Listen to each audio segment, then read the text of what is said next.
Michael sat in the corner of the hotel conference room, his posture rigid and his jaw clenched.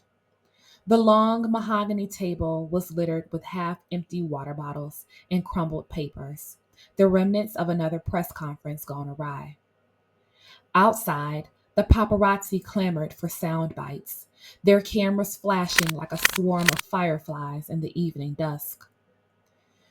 The official statement about Jasmine's disappearance had been vague, carefully crafted by Darius and the network's PR team to deflect blame and maintain intrigue. Michael's mind, however, was far from the polished words he just delivered to the press. His thoughts were a whirlwind of guilt, confusion, and anger. Jasmine was gone, not in the dramatic attention seeking way she sometimes stormed out of parties or shoots. This was different. This was real. He tapped his fingers against the table, a nervous rhythm that betrayed his outward composure. The room was almost empty now, except for Sierra, who lingered near the doorway, her arms crossed and her face unreadable. Michael, she said softly, breaking the silence. He looked up, his eyes meeting hers for a fleeting moment before darting away. What? You look uncomfortable out there. Michael let out a bitter laugh. Uncomfortable? My wife is missing, Sierra. What am I supposed to look like? Sierra's expression tightened. You know what I mean. People are watching every move you make. They're waiting for a crack.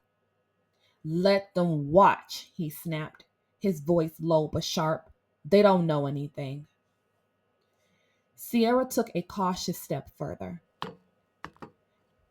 Michael, I know this is hard, but we need to stick to the story for now. For the show, for everything. Stick to the story. Michael's eyes flared, and he pushed back from the table. Do you even hear yourself? This isn't a storyline, Sierra. Jasmine is gone. She could be. He trailed off, unable to finish the sentence. Sierra's gaze softened, but she didn't move any closer. I'm just saying, we have to be careful. The press, the fans, Darius, they're all waiting for something they can use. Michael's shoulders slumped, and he ran a hand through his hair. You sound just like him. Her jaw tightened. That's not fair. Isn't it? He shot back, his voice dripping with frustration. Darius pulls the strings and we all dance. Even now, when everything is falling apart, we dance for him. Sierra hesitated for a moment before stepping closer.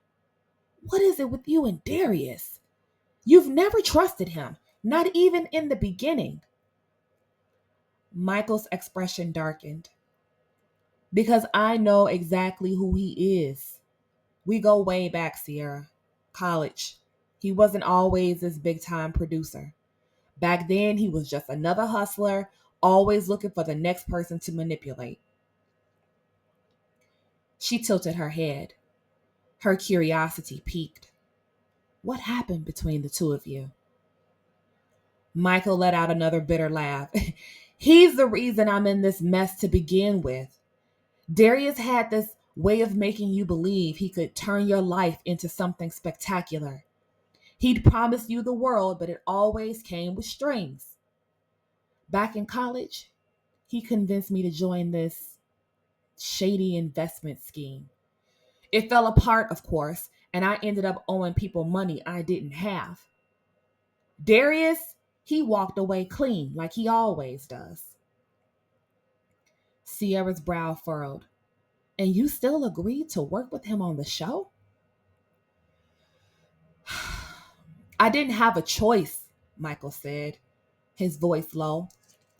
When Jasmine got involved with the show, Darius saw an opportunity. He knew about my past, about the debts I barely managed to pay off. He made it clear that if I didn't play along, he'd make sure the skeletons in my closet came out. Sierra's stomach churned. Why didn't you tell me? What would it have changed, Sierra? Darius holds all the cards. He always does. That's why I can't stand him.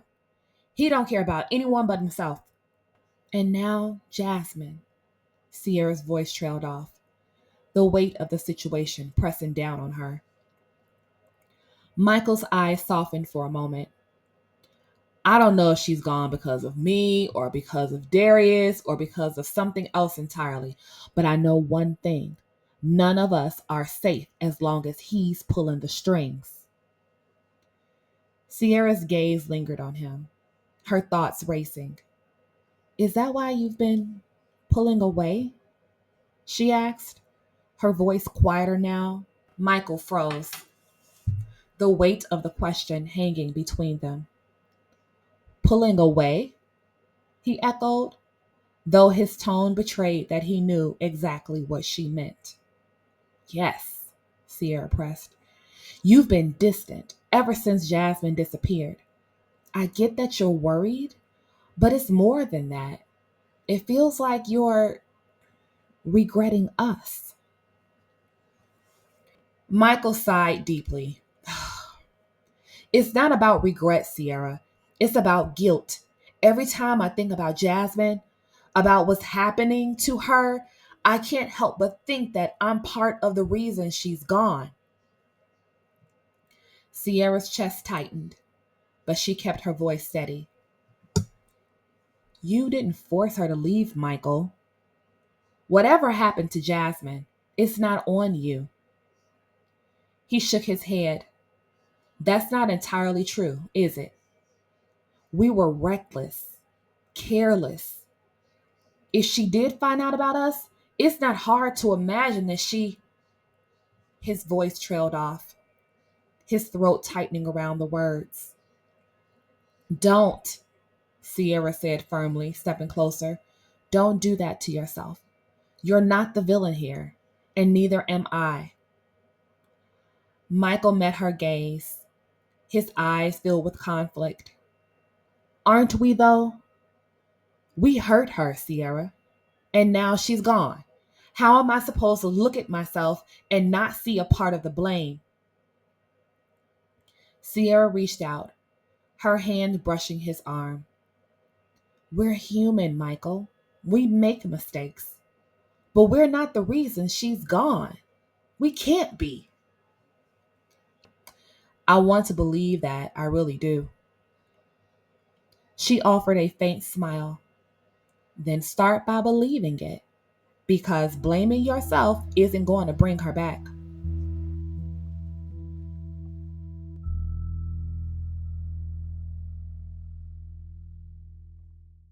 Meanwhile, across town, Trent sat in his cramped apartment, the glow of his laptop screen illuminating his face. His fingers flew across the keyboard as he pieced together a new video for his channel. Trent is live. The title flashed boldly at the top of his editing software. Jasmine Blake, missing or mastermind. He leaned back in his chair, chewing on the cap of a pen as he reviewed the footage. Clips from the press conference played side by side with scenes from Love and Rocket City. Michael's stiff demeanor, Sierra's carefully neutral expressions, Darius's smooth deflections.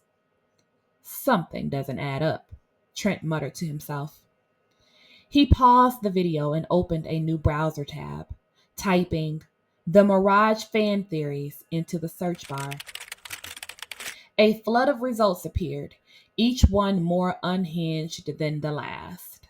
The fan base was in overdrive, dissecting every frame of the show and every public appearance of the cast. But one thread caught his attention. Jasmine's last text, what it reveals about her disappearance. Clicking the link, Trent's eyes scanned the page. The theory was elaborate, built on a combination of leaked messages, speculative timelines, and wild assumptions. But there was one detail that stood out: a cryptic text message Jasmine had received from an unknown sender hours before she vanished. The message read, "I've had enough." Trent's lips curled into a slight grin. Bingo. He quickly copied the text and added it to his video timeline, overlaying it with dramatic music and his own narration. Who sent this to Jasmine, and what did they mean by it? Was it a threat or something worse? As he pieced together the final edits, he scrolled through more of the fan theories on the Mirage subreddit.